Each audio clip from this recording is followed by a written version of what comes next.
It was actually around this time last year they surprised the globe with a 6-minute trailer for their comeback Fly.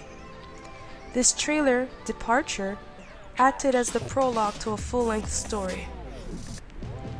6 months afterwards, they returned with Turbulence. And here we are now, another 6 months later, with the final era, Arrival. After GOT7 released the Arrival trailer, my theories have come to fruition rather clearly. This was the final piece to one complex puzzle. Now, one more thing before I get into the analysis. If you have not watched their content beforehand, I highly recommend you do so now. That way you'll be able to understand what's going on, and you won't have to endure with the upcoming spoilers. The links will be all right here. Thank you. Within the year, they've released a cornucopia of astounding visuals in film, photography, and even in their intricate dance choreographies. But what truly makes this series an eventful ride are the gripping symbolic themes and messages in their theatrical videos.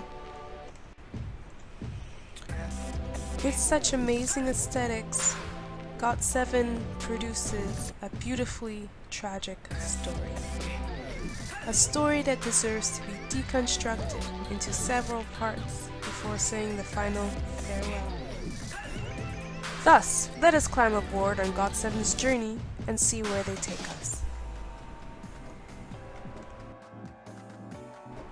Mark, J-Bum, Jackson, Jinyoung, Youngjae, Bam Bam, and Youngjae were on an exciting road trip until a horrific car accident occurred. J-Bum, the driver, lost control of the car, sending the vehicle into a disastrous spiral until it was sent off a bridge and into a body of water. Without the use of their seatbelts, everyone except for Jinyoung was projected out of the car before it sank.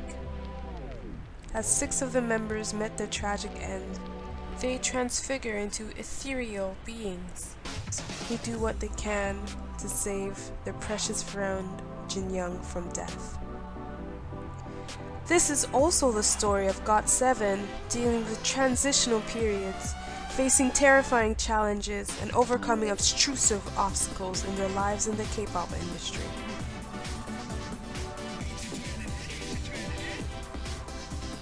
Each member has a specific role, and I shall critically analyze each one in both a literal and metaphoric manner. There are 4 significant characters in this tale: Jinyoung, Youngjae, J-Bum, and Mark. Now, this is not to take away the importance of Jackson, Bam Bam, and Youngjae. These 3 act as the hidden cards in the concept. I will get into more details about them later. First, let's analyze Park Jinyoung. Jinyoung is trapped in limbo, which is the space between life and death. Imprisoned in a dreadful time loop, he is doomed to repeat the horrific car crash until he makes the ultimate decision to either live or to follow his friends in death. By the way, have you all ever heard that puzzle platform video game with the child that walks through limbo and does whatever he can to escape all those horrific obstacles? Yeah, that creepy one. Yeah. I advise you guys to play it. It's pretty cool. Limbo. Anyway, let's return our focus on Jinyoung. If you have not noticed, there is a repetitive sequence of him opening his eyes and closing them throughout the series. The reason for that is because he fell asleep right before the crash. Therefore, time froze for him. This is how he finds himself trapped in the time loop. Let's take a look at the first scene of him waking up in the entertainment room with the other members messing around and being GOT7. Jinyoung always sees them playing, and that's because his last tangible moment was hearing and watching them playing in the car. We can see them playing in the room, outside, in the plane, and finally in the snow in the arrival trailer.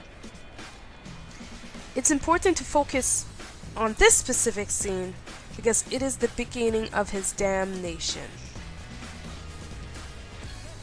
At first for him, it appears to be a normal day with the gang. However, in the moment Jackson passes him with the camera, he finally realizes something is dead wrong. Pardon the pun. Even though they're in the same room, there is a sense of detachment signifying that there is a divide between their spaces. The only one who acknowledges him is Mark. He's an interesting character, but we'll come back to him later. The alternate universes and time loop truly begins to take effect when Jinyoung wakes up in the van and discovers his friends playing outside. What's interesting in this scene is the fact the members are doing the exact same activities but in a distorted fashion. You will find JB riding a bicycle, and that's because he was the driver. On the trip, Mark was listening to music on his device while he was observing the others messing around. And in this open field, he's on top of the RV using his device. Youngjae and Youngjae playing baseball reflects their pillow fights in the car. Yes, Jackson and Jinyoung were part of it for a split second, but their roles are respected elsewhere. Jackson was filming everything, which has not changed in the outdoor scene. As for Bam Bam, he is seen playing basketball. Now, I wonder how that connects to him being in the car. The act of playing basketball is being used as a symbolic reference for someone who's aiming to succeed in their endeavors. Seeing that he was napping in the car before being rudely awakened by the other's childish pranks, he was possibly dreaming of wanting to achieve his goals. Returning the focus onto Jinyoung, the final scene in Departure, he leaps off the edge of the skyscraper, thus transitioning into the music video Fly, to where we find out he does not fly like the others, but he falls. This is the very first image of him falling. It's another repetitive sequence in the trilogy. Take note that in Fly, Mark is the member he looks directly at as he is falling. This will return once I go deeper into Mark's role. The image of him falling repeats again in Turbulence. When the plane is heading for a crash landing, it transitions to the scene of him trapped inside the tank. Considering that he's in a dreamlike state, the repeated action of him falling is actually representing the car falling off the bridge and sinking into the river below. In the Arrival trailer, we get to see the first look of him in the back seat of a car that is submerged in water with plants splayed around him. This is exactly what I had theorized before Never Ever came out. Now, do you see why I was freaking out in my reaction video? It's because it actually was what was happening, and it blew me away. So crazy. Anyway, in the Arrival trailer, Jinyoung comes to the conclusion that he must face his fear in order to escape his imprisonment. As Jinyoung is nearing death's door, his friends ultimately break rules in order to save his life. His storyline can be represented metaphorically as well. Jinyoung's fame is growing larger. He is not only becoming an amazing performer, his career in acting has begun to rise.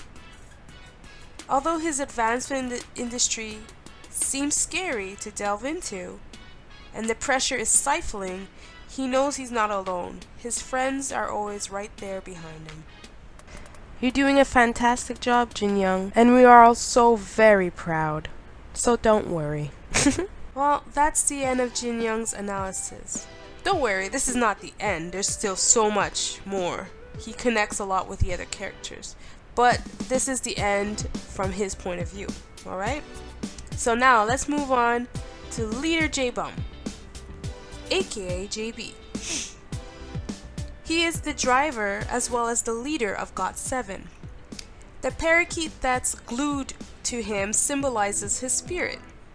A parakeet is associated with love, nurturing, and trust. As a leader, he is beyond loyal and without a doubt believes his purpose is to protect his kin and bring them forward. So when the car crash happens, he believes he has failed them and regrets his decision to have been the driver. This is why we see him in the passenger seat rather than the driver's in the finale. It's also important to note that none of the members were wearing seatbelts. Therefore, there's a suggestive indication that he wishes he had advised his gang to wear them. This may explain the reason for the straps he's wearing in the teaser photo. Before we talk about his mental breakdown, I'm going to roll back to departure and turbulence. JB was the last to die among the 6 members. Unlike the rest, he did not die instantaneously. His death was rather slow, and before death claimed him, he went into a hypothermic shock. The clip of him lying in bed before levitating in departure represents his gradual transition from life to death. And in this scene, there are actually 5 white birds, each one representing each member that had died before him. His scene is similar to Jinyoung's. Jinyoung awoke in bed and JB falls asleep, or more literally, is dying. Even though JB interacts with the others in the room, he is also left out of Jackson's selfie, indicating that he has not fully become a celestial being. The turbulence era is where his life ends. In the Hard Carry music video, the evergreens in his scene acts as his lifeline. Coniferous trees have a relatively high resistance to weathering, but of course they do have their weaknesses.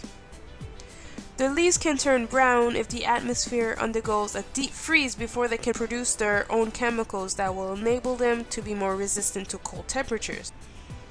I'm Canadian, guys. I'm around coniferous trees all the time. JB is a strong and adaptable individual, but sadly when the car plunges into the ice-cold water, he is unable to hold on and ultimately drowns. I also believe he could have been in a comatose state, and the drowning sequence is metaphorical. The captain must go down with his ship. Since he's affiliated with the car, as the vehicle is sinking, so is his heavy heart. He either wishes to atone for his failure, or does not believe he deserves to rest in peace. It's pretty tragic, don't you think? In Hard Carry, his death is presented by his conscience. You can see the parallels between JB and the parakeet in the cage in Hard Carry. When he rises from the chair to open the gate, Youngjae opens the cage to obtain the bird. This symbolizes J-Bum's soul leaving his body. Taking a metaphoric approach, JB applies a lot of pressure upon himself into becoming the perfect leader for his group. He takes his position very seriously. If any of them fail, even if he's not associated with their mistakes, he takes the fall. His position places him in a tough rut though. When the others have concerns, they are able to turn to him for guidance. But unlike them, when he faces his own internal struggles, he has little to turn to. The others interact in some way with each other in the series, but J-Bum appears to deal with the tragedy all on his own. And that's where we leave off with J-Bum. And we segue into Youngjae since we've mentioned him previously. Youngjae is the member who died first, ultimately transforming him into a psychopomp, which is an umbrella term for a supernatural being who guides spirits to the afterlife. So you can consider him as Anubis, like an archangel that can carry souls to heaven. There's so many different ones, but he's basically that kind of spirit.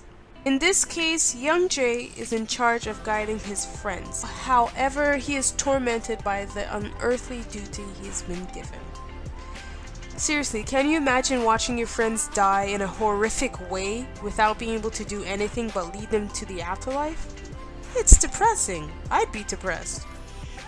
After his leader's death, you can actually see the distress in his face. So in return, Youngjae decides to do whatever he can to save Jinyoung. That's why he attempts to shatter the glass in hard carry, and now we see he succeeds in Never Ever. How we know he was the first to die is if we go back into Departure. He is the first to levitate off the ground, surprising himself and the others. He is the first to die, and he died fairly quickly, hence to why he is confused he's floating in the first place. Youngjae's angelic image is carried out by the outfits he wears in Hard Carry and Never Ever.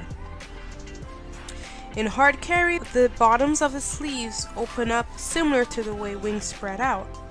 And in Never Ever, he's sporting a pristine white loose garb that resembles an angelic figure.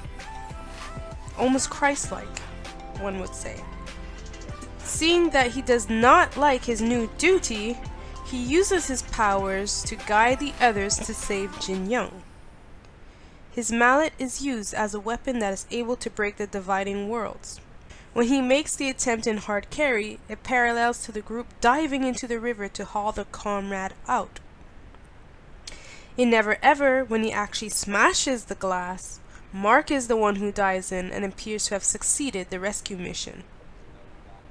Casting Youngjae as this heavenly figure is symbolic for his charming personality. Youngjae is renowned for his shining light. With his cheerful glow and divine vocals, he is able to brighten the lives of those around him. Seeing that Mark is linked with Youngjae, let's move on to him. His role is ingenious. He is the character that is placed directly in between the spirit world and reality. He is dead, however, he seems to be the only one that can actually pass through the worlds. He suffered a terrible head injury, causing him to die before he could save Jinyoung from the back seat of the sinking vehicle. However, with the spellbinding connection and Youngjae's aid, Mark succeeds. His head injury is presented to us in Hard Carry when he awakes to perform his rap solo. The scene opens up with a close-up of his face in the frame, and in the following one, he's shown standing above a totaled vehicle. It then returns to the first location, but this time the image distorts, creating a dizzying effect, as he picks himself up from the ground. The two locations he's in flips back and forth frequently, and the distorted image occurs once more. He also gestures to grip his head for a brief moment. This indicates that he landed on his head when he was ejected from the car and died shortly after he went unconscious. Mark's connection to Jinyoung is subtle yet so important. Unlike the rest, he is capable of interacting with him. You will find in Departure, he is the only one who acknowledges Jinyoung's presence. He makes direct eye contact when he wakes up, but does not say a word. And in Fly, there's a close-up of Mark smiling brightly at him. Remember when I said Jinyoung was looking straight up at him? Having Mark take up the whole frame give us the feeling that Jinyoung had just passed right as he was falling. If you remember back in the Departure trailer, Mark was the one who was sitting next to him in the van. Therefore, he was the last to actually interact with him. He extends his earbud and plugs it into Jinyoung's ear, easing him to sleep. This final connection is what binds them together.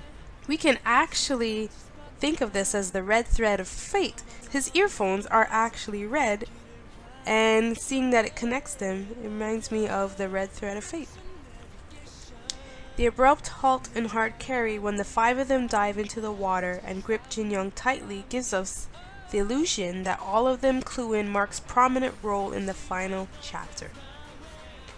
Mark's position in the story is made clearer in Never Ever when Youngjae swings the sledgehammer, sending him forth. Giving Mark such a subtle yet important role reflects how he's viewed by the public. He is often perceived as a quiet member who manages to strike a chord with his amazing talents in acrobatics, rap, and songwriting. In many of their songs, he has the most iconic lines that audiences never get enough of. Now, since we are done with the 4 significant characters in the story, let's turn to the 3 hidden cards.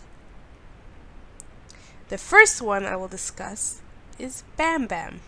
While he does not have a direct link with Jinyoung, his role along with Jackson and Youngjae attracts a metaphoric approach to the story. And by that I mean you have to dig a little further to find the hidden themes that they represent. Asphyxiation was the cause of Bam Bam's death. It's possible he inhaled the toxic fumes from the crash site, such as gas or the smoke. Or he also possibly damaged his lungs by the force of the wreckage. It is signified in hard carry during his rap solo. He is seen rapping inside the ambulance while ever so subtly tinkering with the oxygen masks. In both Departure and Turbulence trailers, he is found snoozing while Youngjae marks his face with little doodles. This reoccurring image of covering his face with doodles parallels with the masks he uses in Hard Carry and Never Ever. Masks hold a symbolic message of someone hiding what they truly desire. By removing the masks, they've gained the courage to express or achieve these internal desires. Do you remember when I mentioned he was playing basketball and how it signifies his dreams to succeed with his goals? In Departure, he aims to accomplish a slam dunk and rises from the ground to just do that. He succeeds and wishes to take his accomplishments to the next level. That's why we see him rising slowly from the top side of the backboard. Now let's take a look at his suit. His suit in Never Ever is very interesting. It is speckled with numerous of buttons in all shapes, colors, and sizes. This determines that Bam Bam has claircognizant abilities. When a sudden idea or goal appears in his head, he's the type of person to quickly tackle and share them with those around him. He's also the type of person to come to decisions quickly when he's faced with crossroads. This ties into the themes of the trilogy, the message of choice making. Jinyoung and the others must choose between life and death.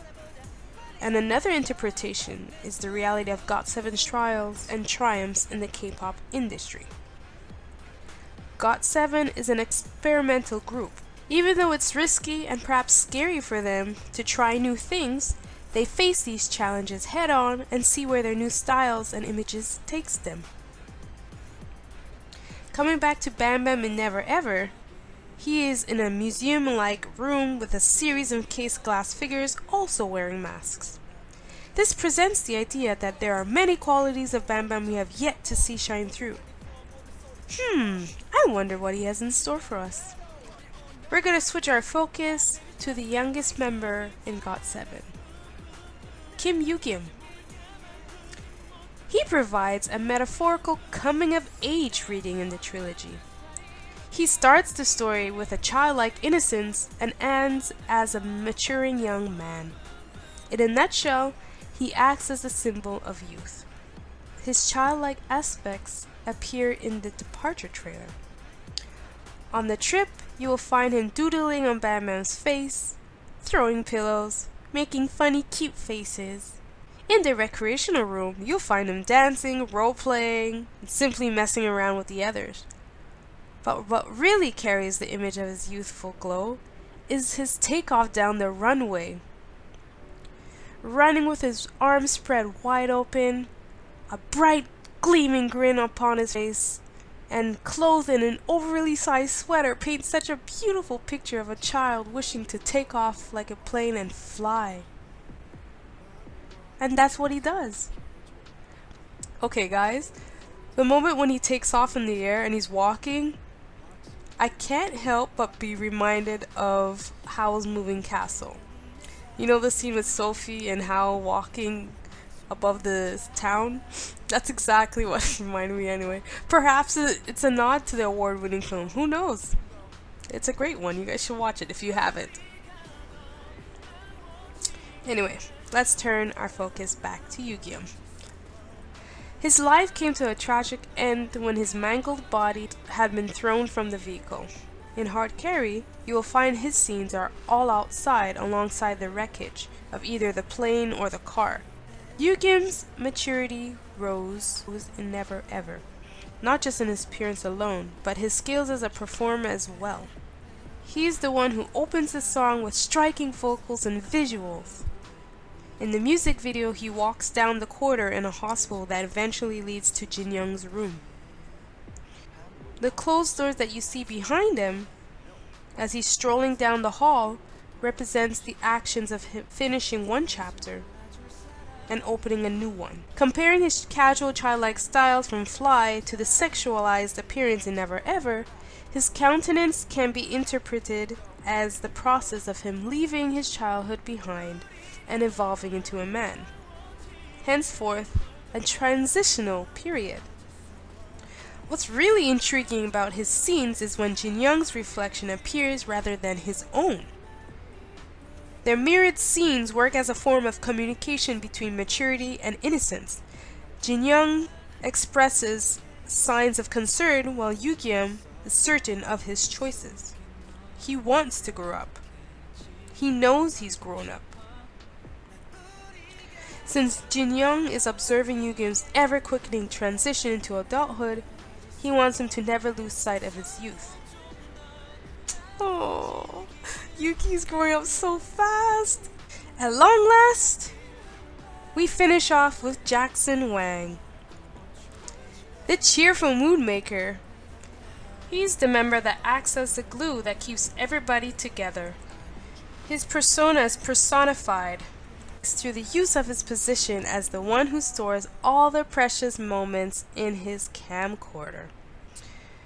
Jackson's camera provides evidence of the time of when the crash happened.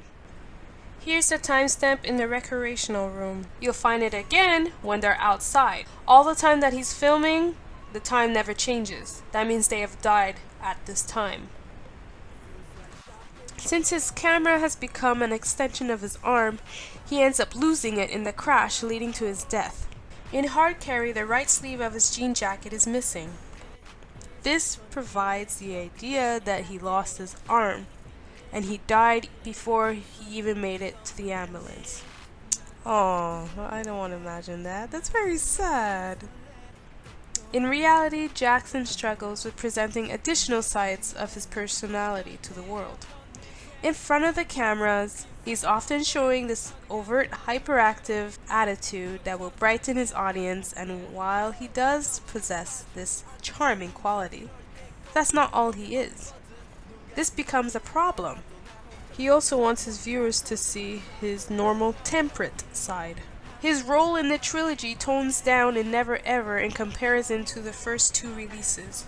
There is a barrier in his life he wishes to pass through, and in this comeback, he tackles it.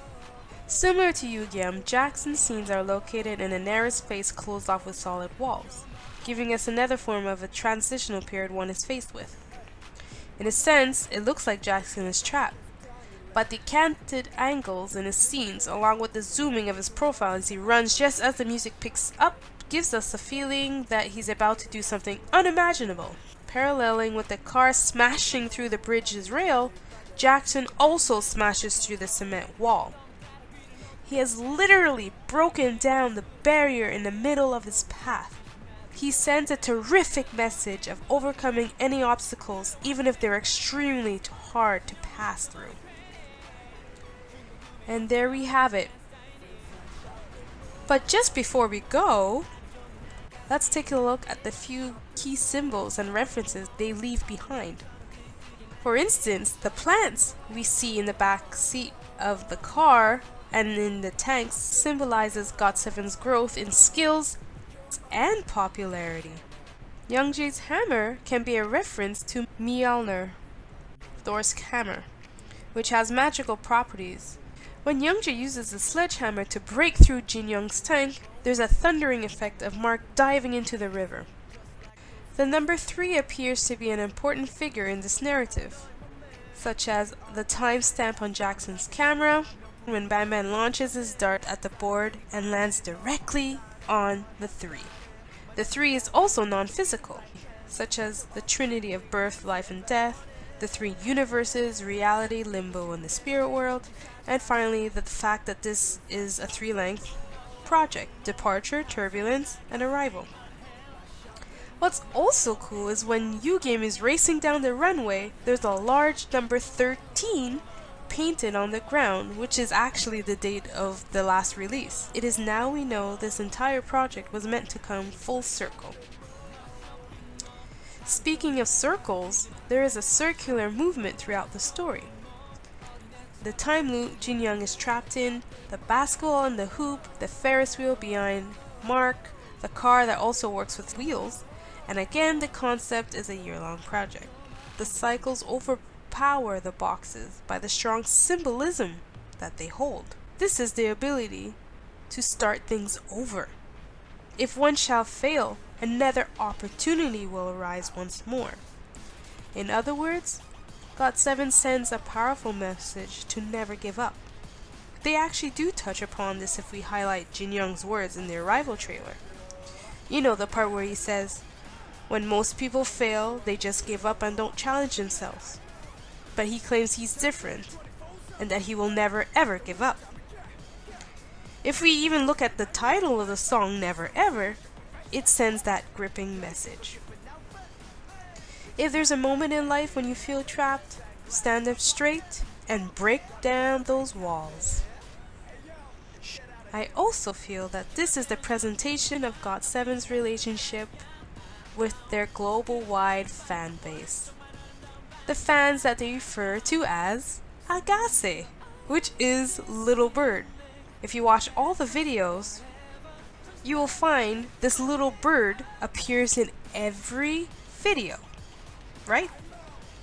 This little bird represents us, the fans.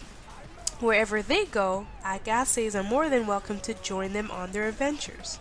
The birds appearing in every single trailer and music video is a literal symbol of their loyal fans. JB and Jackson teased this a little. The blue bird also appears drawn on the glass window when Jinyoung falls asleep, representing that his fans are always on his mind. To conclude this, GOT7's year-long project was a phenomenal ride full of torment, regret, and other painful struggles. But they end their tale with an overall positive outlook. The Flight Log series will always be a story one can return to and enjoy all over again. Hey, it may even bring fresher theories in years to come. Now, let's give a big round of applause to GOT7, JYP Entertainment, and of course, the directors, the entire film crew who put together such a beautiful masterpiece. Let's see what they throw at us next. And here's where I end my analysis. Here, come share your own theories. I would love to hear them. Mention them down in the comment section below. Thanks for watching. I hope you've enjoyed. Toodles!